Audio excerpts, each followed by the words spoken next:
This morning we're going to do a quick review on the Garcia, well mine's a Garcia, this one's the Interarms, Star PD. So we had a couple of these in the family. This one's been in the family for decades, and our older brother had that and just recently passed that on. It had the broken recoil buffer. Yeah, the recoil buffer, which those are $12 to replace. And it's a little bit tricky, but we figured it out and it was fine. No, not that big of a deal. But I remember shooting this one a long time ago, and it surprised me. There was quite a bit of snap to it. Of course, that's a 15, 20-year-old memory now, maybe more. But anyway, so we're going to try these out today. And then this one is actually it predates the other one. This is an actual Garcia. You can see right here, maybe, there's a lot of glare today. Garcia Corp in Washington. Down here it says made in Spain. And but this one was made in 1975, according to its date stamp.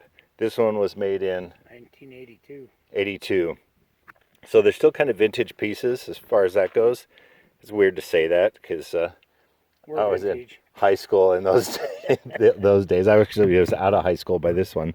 But a couple of things that we noticed right off the bat, just differences, slight subtle differences, is the sights, the rear sights on these. On this older one, it was a little bit shorter, and on the newer one, this part here was just a little longer. Probably a design enhancement, no idea. We noticed that this is a flush fit on the top here, and this one doesn't appear to be, whether it's just worked loose, whether there's something wrong with it. I've owned this one for a couple of years and just never shot it, but they both had their boxes, and I want to look at that real quick. So this is what the original factory boxes look like. In fact, mine looks the same, just probably just a slightly different label on it. Oh, thanks. So here's normally what you'd get in these: the Star PD Owners and Instruction Manual, limited warranty. And then these are those replacement buffers. That's what we had to replace last night in this newer one. The newer one from 82, was it? Yep. So, the Gun Garage, he had those. What were these? They were $12 ish. $12.95, I think. Yeah, probably shipping is as much. Probably. And then you got a cleaning kit. Not sure what that is. So anyway, we were lucky to find both of these actually, and my older brother first on this one. But as I understand it, I'm still kind of a bit new to these Star PDs. As I understand it, though, these are kind of like a love them or hate them. They say, oh, carry them a lot, shoot them little. I don't know. We'll find out. Well, they're an alloy frame, correct? Yeah, it's an alloy frame, steel receiver, or steel slide. But, man, these are beautiful. I think they did a great job on their finish work. And for as old as they are, they look nice. They're compact. For me, I can get a full grip on that. It's a little tight for the pinky. The other thing I noticed too is subtle difference here. You can see that the hammer here is a high polish, and this one is actually a case hardened. Yeah, I can't really tell in this light and on a small screen if you can actually see any of that. They come with a checkered front strap, sort of a checkering. But yeah, alloy frames, so they are a bit snappy, which you'd expect. Very compact. What was the barrel length? No, just under 4 inches. Just under 4, 3.92 or something like that. So just under 4 inches. So that's actually a pretty compact shooting iron, especially in a 45. So we've got some 185 grainers that we want to shoot today. We'll try those out, and then we got some ball ammo. But we'll give that a test. Yeah, because it's... Yeah, we wanted to do a quick compare too. So here's what not a government model, this is a commander size. So you can kind of see roughly how those stack up. Boy, I think the light's too harsh here. Trigger guard to trigger guard. So about the same height. Kimber in the background, so almost identical lengths, because those are very precise, 4 inches. And then the big difference is in the grips. So these are 7 shooters, I think, 7+1.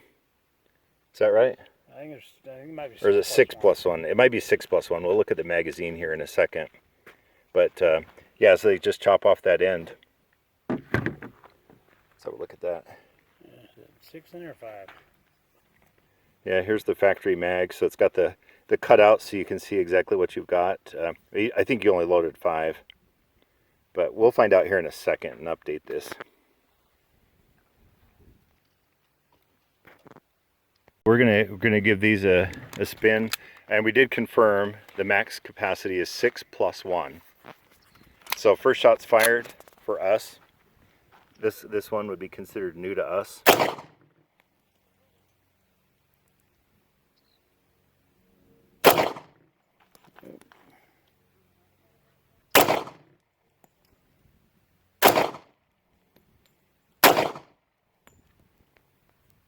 All right, that's it. Boy, that goes fast. Yeah. So what do you think? That's not too bad. It's a little snappy, but not bad. But first impressions, First impressions. pretty sweet. Excellent. Let's look at your target. Okay, so this is, what was this, 7 yards, I think? So it's not a super long distance, but I don't care. You know, we're just out having fun. So this is just our first attempt. So we had one flyer here. So that's still a bit of a wide group. From here to here, still pretty large. I guess it's not much difference than that. Just have to get used to it a little bit. You do have to get used to it. Different triggers. They don't have a grip safety. And what else don't they have? I don't know. I guess we'll explore some more. So I'm going to put my 6 rounds in this one. Make sure that it all cycles properly. Yeah, that's got a nice feel to it, I think. And those are nice. I believe that's walnut. It's a nice unfinished checkering, but give this a shot. Okay, middle target.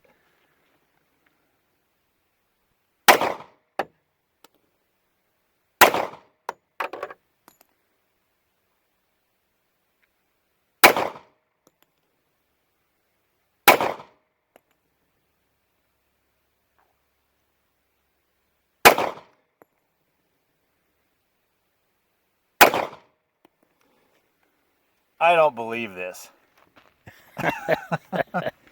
Okay, I wasn't sure to hang on to this or not, but I think I just made up my mind. Let's go have a look at the target.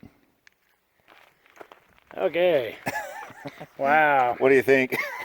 I think your shoot's better than mine. Maybe. I think it's beginner's luck. I think it's operator error on my No, fault. I'm here to tell you beginner's luck is a real thing. This is literally the first time I've ever shot this. Even though it's kind of sat around for a couple of years.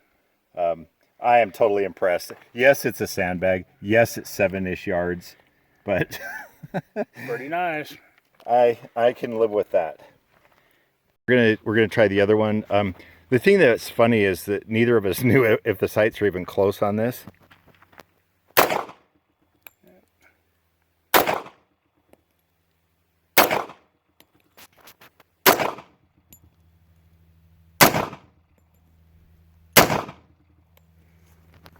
All right, what do you think? Oh yeah, so in both of our defense, because we don't normally shoot well, we suck pretty much, and of 4 brothers, I'm the fourth best, or I guess the worst.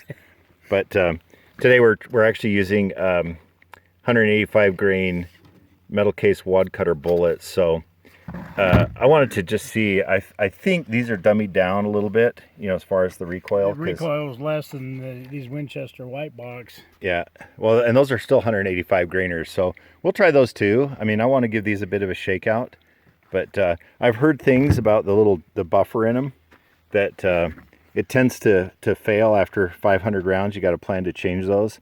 At $12, it's not that big of a deal. But you do need to be on top of that to know when it's starting to wear, if it's starting to break. And that's the reason why it was out of commission for my older brother. And in his defense, 20 years ago or whenever he got that, it wasn't plentiful. Replacement parts weren't plentiful. But I think because these Star PDs have had a cult following, that people are starting to make a few of the parts, those buffers. Yeah, the buffers, and you can find those on eBay. Yeah, you can get them on eBay, and then I think you can get Wolf Spring replacements if you need those. Correct.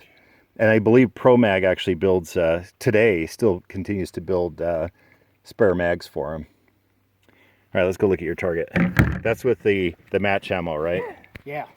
Shooting low, but when I put my first round, I kept it going. Yeah, and all that, getting the consistency is everything. So that actually is a nice target too, because that's still a much nicer group with a little bit of practice. Of course, you change your glasses too. Yep. I'm trying to give us all the excuses we need. We can find more, I think. Yeah, plenty. There's an endless list of good excuses for poor shooting. Too much caffeine, low blood sugar. I haven't used them all yet. Too early in the morning. Too early in the morning. There you go. Okay, these are 230 grain, just Winchester white box, and this one is yours. So I'm going to see if I can do any different or better or worse. Probably worse. No idea what to expect on the 230s. Middle target.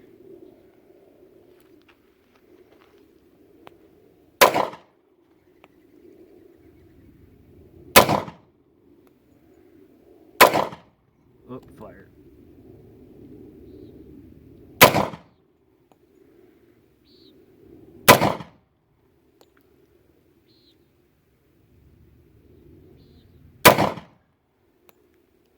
Oh, that's it. Okay, I slathered it up. That's why it's slobbering, and then now it's burning. That one's on me. The one thing too, just to mention it, these magazines don't drop clear. I think on mine it's the same thing. They drop that far, but they're quite stiff going in and out. But we were talking, you know, I actually lube my magazines, not so much with oil, but with other things so that it doesn't attract dirt. I don't think you can see it, maybe. Clear back in here, the follower runs clear down to here. So that's one of the reasons it will only hold 6. But on the other hand, that looks like one heck of a nice designed follower. And then the front one goes down to here. So I'm pretty sure that's the most stable follower I've ever seen in a magazine. You know, we've not covered them all for sure, but this is a pretty impressive design. Heavy duty. And it's funny now because people like their windows. That could fill with dirt, I suppose, arguably. But it's kind of nice to be able to see what you got in there. But yeah, I think their magazines are great quality, even though they're not drop free. That could be the channel, it could be the magazine release, a lot of reasons for that.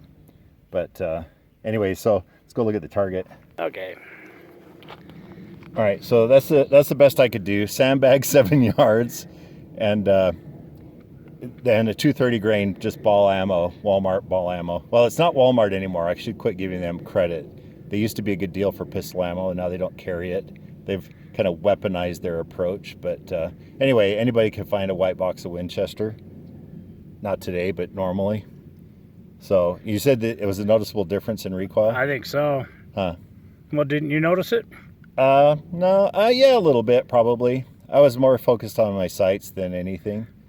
But good answer. But that's the best I could do. And I felt that one. I knew that was a flyer, so that one doesn't count. Okay, we wanted to look at the takedown of these real quick. Boy, that is dripping. Can you hold that out a little in the sun? These have a lock mechanism on the rear of the slide. The pin pops out and the slide comes off. That's it. That comes apart as fast as any Glock, any SIG I've ever seen. And then you have the whole assembly in there. Let's look at the buffer. Oh, wait a minute. While we're talking about the frame though, you can kind of see a cut right there. That is actually on purpose. And where they tend to get a crack is right here below that. I don't know if you can see that really. There's a mark there from the slide stop, but that's where they can get a crack, so you have to be aware of that and pay attention. But this one is natural. As I understand it, they made that cut on purpose to avoid breakage. Yeah, relieve some of the stress in it. Because this is early. This is 75, so there weren't a heck of a lot of alloy guns out there. I think Smith & Wesson had their 39s in those days, and maybe the 59s along the way. But almost nobody was doing aluminum slides, and it's probably not the aluminum of today. But they at least understood that and planned ahead for it. So that's pretty awesome. And then let's have a look at the slide buff,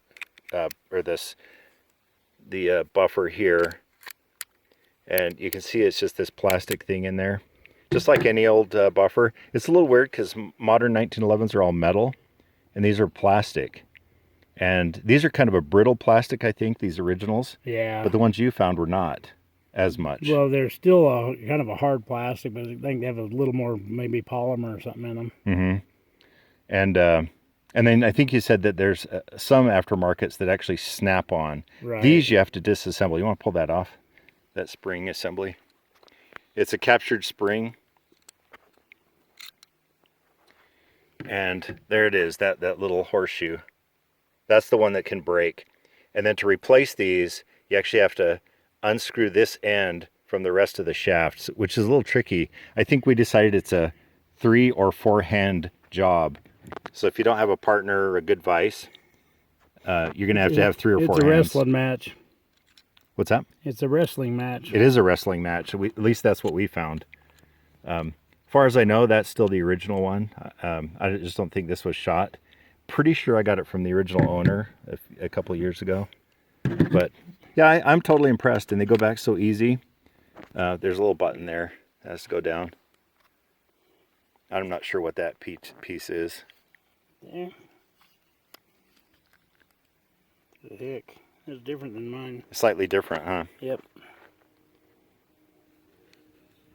You just have to push that down when you're pushing the slide back. Get it over that lip. It's kind of a sharp lip. Oh, yeah, okay. And then you just line up the hole like normal. And the good news is that it's not prone to an idiot scratch. Not like the way you fight with a 1911 sometimes, if they have stiff, detent springs or pins. Well, you shouldn't dry fire these. Oh yeah, that's a good point. It'll to bring break up the firing pins in them. Different tempering, I suppose. All right, I think that's enough for today. I think I've learned a lot, and I think these are pretty amazing, especially for the money. It puts a good quality defensible pistol in a budget price range for many more shooters that couldn't afford, something nicer or more expensive. Any last comments? Oh, I think they're great. We need to shoot it some more and have some fun. Yeah, definitely that.